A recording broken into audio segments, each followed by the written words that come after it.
everybody? It's your man, Random Man, DefinitelyAmazing.com. And it is my esteemed pleasure, first of all, to be by anyone who looks this good. Second of all, I've done my research. This is, I'm going to give all your titles real quick. Okay. So, Celebrity Stylist. Correct. It's got to be a fashionista. I mean, look at this. I couldn't pull any of these floral patterns off at all. I would look like a derelict. And not to mention, you are probably, I would have to say now, a celebrity in your own right. Aww, thank you. And then, what I know you will consider your most important title of all, Mom. Yep. So, this is Pilar Scratch. That was a great introduction. I loved it. Thank you. Thank you. That was amazing. Definitely Amazing Lady of the Week. When you hear that title, what is that? What comes to mind?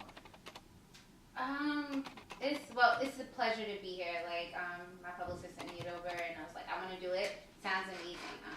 Anything I can do to help. Definitely amazing. It makes me feel really good, actually. It makes me smile. Like, you guys think I'm amazing, so hey, it's a compliment. So things come a long way since, you know, I started off in the entertainment industry when I was 19, and it's been 4 years later, and now I'm here. So it's definitely an honor. So thank you. Well, thank you. Thank you. And that's the cool thing that you know, it's so amazing, just the not instant success, because I like to let people know there is no thing in this business as instant success. But you've garnered much success in the fashion industry. But what would you attribute to all this success? My son. My son is my purpose. I got pregnant when I was 19. I was still a child, and I didn't know which direction my life was going to take me. I was in school for education, and it was like everywhere I turned, it was just like God was like, Pilar, absolutely not. You can't be a teacher. You'll never be happy.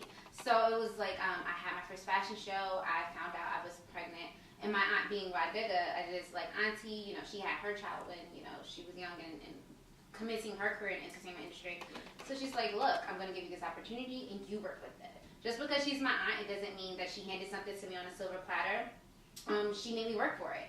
And now, like, people didn't even originally know that Rah Digga is my aunt. Right. It was just something we kept quiet, and then she saw my grind, she saw my hustle, because she's just not going to give something to you. Right. You know, she wants to see that you're working for it. So she did give me my first opportunity, and then I took it and I ran with it, and so that's how I am today. Even though she is my aunt, it wasn't something that was easy. I have to work every day. I have to work hard. I had to work harder. Just to prove myself to her. My son is definitely the reason I am here today. He made me pursue my dreams. You know, once I decided I was going to, you know, have a child and become a mom, it was just like, I want this child to have everything I didn't have. I grew up in Newark, New Jersey, poverty, and I just didn't want him to have that lifestyle. I wanted him to have more than, you know, just a stereotypical norm of having a, you know, white picket fence and a family. I wanted him to have everything. And so I decided to give him the world, and that's my purpose. River Mason is my purpose. I love it. I love it. And if you have not seen the amazing River Mason's Instagram, he makes your Instagram look bad. I'm just saying. So whoever you are that's watching, you know, even if you're P. Diddy, he makes your Instagram look bad. Like, that man makes me look bad style-wise. Like, he's my favorite client because he's just like my little mannequin. And now that he's like up and stuff, he's like, Mom, I don't want to wear those shoes because I wore them yesterday, so I'm not wearing them. I'm like, all right, River, just go ahead. I love it. I love it. I love it. I love it. We've said that you are a celebrity stylist, and you have styled some pretty big clients. Out of all the people you've styled, what would you say are some of your favorites? By default, I do have to say my aunt. I'm letting her know because she likes to watch all my interviews. So, Auntie, I'm saying Rah Digga. You're first and foremost. Number one, okay? But I would have to say DJ Enough. DJ Enough has been one of my favorite clients just because of how humble he is. And he has such a vast soul that I can't even, it's electrifying. Like, he's amazing.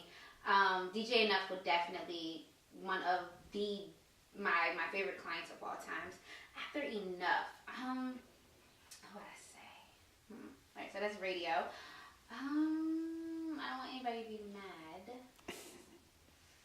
I want to either say... And that's because she's did a lot of people. There's a lot of stuff. I don't want to say favorites, so I'm going to just say my aunt and Enough. I love it. But just to name some of the people I work with, it's like Busta Rhymes, Ramona Rinso, Mama Jones, Yandy.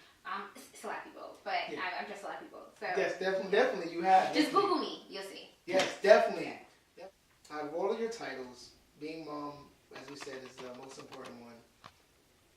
This is a very important question for me, and I hope it's a very important question for you. What advice would you give to young mothers trying to juggle both a career in the fashion industry and the pleasure of being a mom? It's always about finding equilibrium between everything you're tackling, finding that balance. A lot of people can't afford publicists. A lot of people can't, have managers and a sister that's, going to help you. So what I would say is just find that balance. And what I mean by that is if you have to put reminders in your phone to be active on social media at the peak hours of social media, put that reminder in your phone. If you have to have sticky notes on your mirrors, just find that balance. What I did, I have a vision board.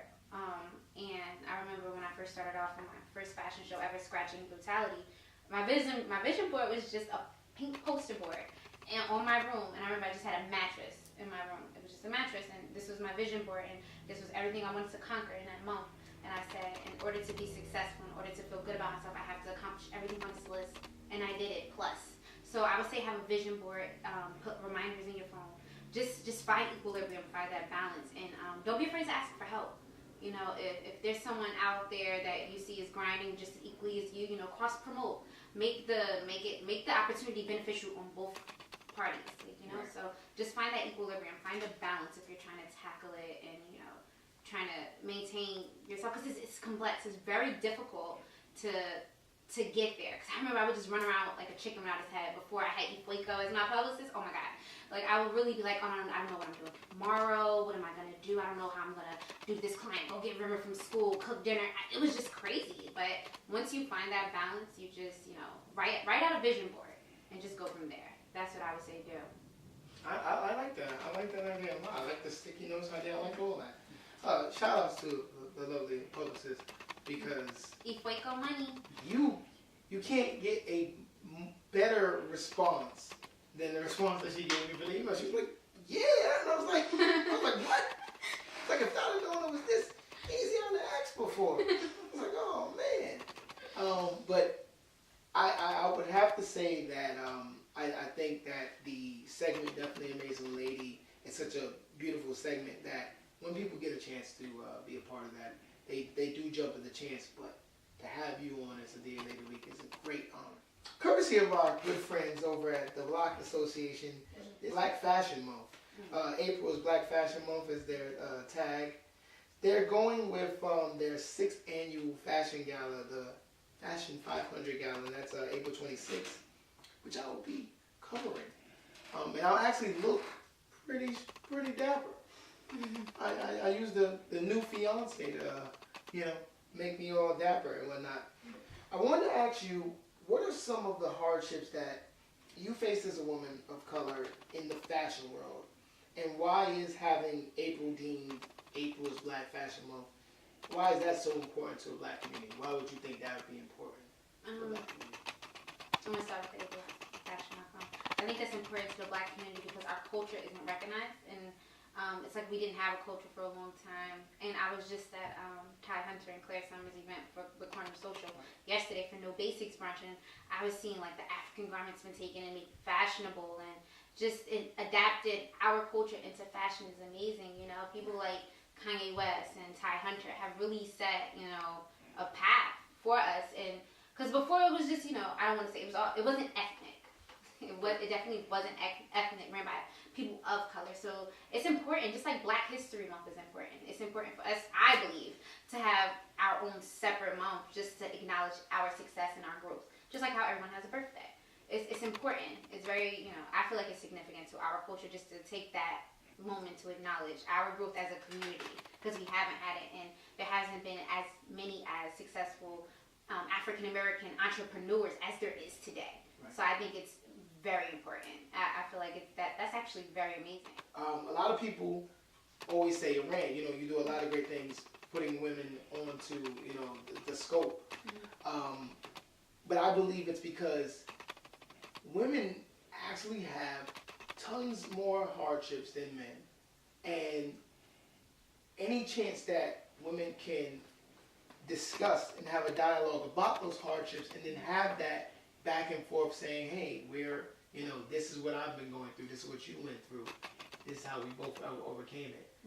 So what were some of the hardships that you dealt with as a woman of color? I wouldn't even say it's a woman of color because I'm of double heritage. Like, I'm mixed with everything. My son is completely United Nation. His father is Nigerian. So, and then my father's Dominican and Puerto Rican, and my mom's African American, and I'm just like, so I just want to say, just women, period. My hardships that I personally went through. I grew up in Newark, New Jersey. It was rough, as I want to put it, and being 19, I decided I wanted to, you know, have my child. I was going to be a single mom. And so I was staying, I really didn't have the stereotypical norm parents, you know. So I was staying at a shelter at 19 with my son. And I just remember I was battling severe depression. And it was hard, you know. And I was like, where am I going in my life? What am I going to do? I have this child to take care of. And it was a lot, you know. And so I saved up enough money. I got out the shelter and I got my own apartment, and I just started like, this is what I want to do with my life, and I will never let my son ever see this type of hardship again. So how am I going to get out of this? And I really just grinded. Like, I grinded seriously, and that was one of the biggest things that I overcame. And I always say I went from shelters to walking red carpets. So that's something I'm very proud of, you know, but that was one of the biggest things that I've overcome that affected me, and I want to say that was like the changing point in my life. Cut off all my hair. I just reinvented myself, and I became, you know, the woman that I wanted to be. So I wasn't a victim of my circumstances. That's probably the biggest hardship I've ever come through. Like, it was a very long time I was battling depression, and it was really difficult. The entertainment industry, it's not, if you want to not work hard, don't pick the entertainment industry to work in. Right. Because it's better if you go to school and be a doctor, honestly, because it's going to be years, and they always say it's the 10-year rise to overnight success. Right. That's exactly how it is. You have to really grind. You have to get out here and grind. You have to be at these events. You have to. And normally, I've had every reason to give up. I've had every reason thrown in my face to give up, especially with me not really having parents, especially with me being a single mom. I've had every reason, and that was just the devil. Like, and then every corner I turned, God was waiting for me, like, here's an opportunity for you. I was working with Patricia Field, and I was on the set of Americana. I've worked on sets like TLC What Not to Wear, and Jerseylicious, Glam Parade. It's just like, when I'm seeing like Jennifer Hudson wear one of my dresses, I'm in 17 magazine, I'm like, wait, is this happening, you know? Right. And then every time I would think of giving up, God would give me a sign to keep going, you know? So it was like I was finding my purpose. And honestly, I've only not given up because I've always had this little kid looking down at me like, mommy, you know, you're my mommy, or, you know, so it's just like, I just kept going, and I have to keep going just because of that. But that is something that was very difficult for me. That's something that I'm very proud that I overcame. People kind of look at depression as that person's just dealing with something they can't deal with. And people don't know how difficult depression is and how deep you can get into depression. Exactly. So I'm glad that you spoke on that. And it's really horrible. And I posted something on my Instagram once about it.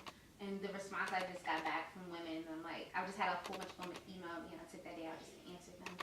And it's very difficult. It consumes you. You know, it's a demon, and it's something that, you know, you have to deal with on a day-to-day basis. But eventually you'll get over it.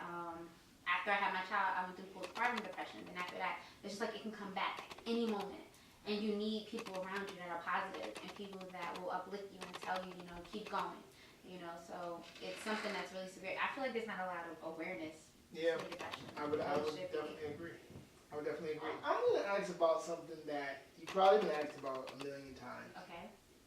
But I just think the name was just so cool to me. Then when I found out the reason for the name, let's talk about the line Scratch. Okay. Because She's gonna tell you why. Okay. And then, I'm gonna sit here and be quiet. Scratch came from, I made everything from scratch. Like, I could take that sheet off that pool table and make it into a dress.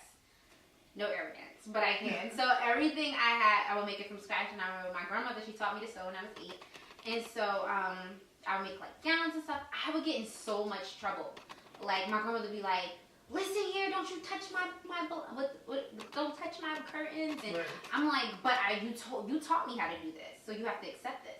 But I didn't understand. But I would literally make everything from scratch. Like, I remember I made a pillow, my first collection ever that my aunt came out and supported. Me and my son's father now, he wasn't my son's father then, but he would assist me, and I would make like from a pillowcase. It was his pillowcase, and I would make like a shirt. And he would just be so mad, and I'm just sitting there like, but you're supposed to support me. Like, and I would just make everything from scratch, everything. I would get in trouble as a child. And I remember me and Madison would be sitting there, and our dolls would be naked. And I'm like, her outfit is ugly. I don't like it. It looks cheap, disgusting. Take that off her. I'm going to make a dress. And so, I made everything from scratch. So that's where scratch came from. What's next for the amazing Pilar Scratch? I don't know. It's like a lot just happens in 1 month. But I just did release my magazine, Fashion Guide. Sorry. Mama Jones did cover the first issue. All celebrities are styled by me and my wonderful team. I have Abbott Cosmetics. Aaliyah, she does the makeup. I have Shantice Michelle, she does the hair. And then I'll put out a PSA on Instagram or social media, and I'll say, hey, any designers want to be a part of this photo shoot? And I love giving, even if they're upcoming designers, I love giving them an opportunity. I never tell them I'm working with a celebrity. I never tell them who it is. Just when they confirm and I see their pieces and I know they're dedicated and they're coming, they're going to do this for free, travel for free, all of that. Then I hit them with the boom, you're going to be dressing Mama, I'm going to use your clothes on Mama Jones, and you could come. And then this month it was Music Soul Child, known as The Hustle. Sorry. Yes. Yes. Yeah, Music Soul Child. He just did the May issue, so you guys have to stay tuned to see that release. His new wardrobe is completely diverse from what you're used to seeing. He's The Hustle now. He's not Music Soul Child anymore. So yeah, May he's and we have some pretty amazing celebrities lined up for continuing months. So it's getting really big. And I have Ifoiko will tell you, her email's probably swarmed. Well, we're gonna have to, if not get you back, we're gonna have to do some talking about the magazine, and maybe I'll post a couple of covers on Definitely Amazing. Get people interested, get people out there. You guys come to a photo shoot. Some behind the scenes. I'm down for that. Definitely. I'm down for that. What makes Pilar Scratch definitely amazing?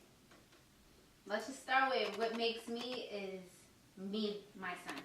So what makes me definitely amazing is my purpose, and my purpose is my son. So that's what makes me. I'm a independent, self-sufficient, single mom, making a new way for single moms out there to say, get off your ass and go do something with your life, no excuses. So that's what makes me definitely amazing. I love it. Look, I'm Random Man. You already know that I thoroughly enjoy the DA Lady of the Week's series. And this was an honor to have you. It was an honor for you guys to we went through a lot to make sure this got here. So we were able, when we got into the quote unquote dungeon. It looks nice. It's cool. I feel like home. I'm from New York. I'm from Brick City, so I'm good. I love it. I'm not afraid to get my Versace dirty. Cool. So once again, Random Man, Pilar Scratch. Make sure you are checking out Definitely Amazing, because very, very soon we'll be having the coverage from April is Black Fashion Month, the Fashion 500 Gala. If you still need the RSVP, hit me up and let me know, because I will send you the information. It gets packed, and it went from being a restaurant last year for the 5th annual to a hotel for the 6th annual. So it continues to get bigger. That's the impact of fashion now. Yeah. So make sure you're checking out. We have several honorees we'll be interviewing at the show. I'll actually look pretty nice. And this is Random Man, DefinitelyAmazing.com. Thank you again. Thank you. And we have...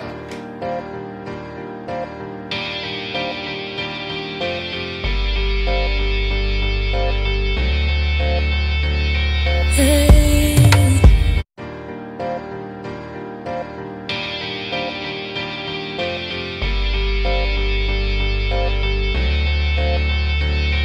Hey.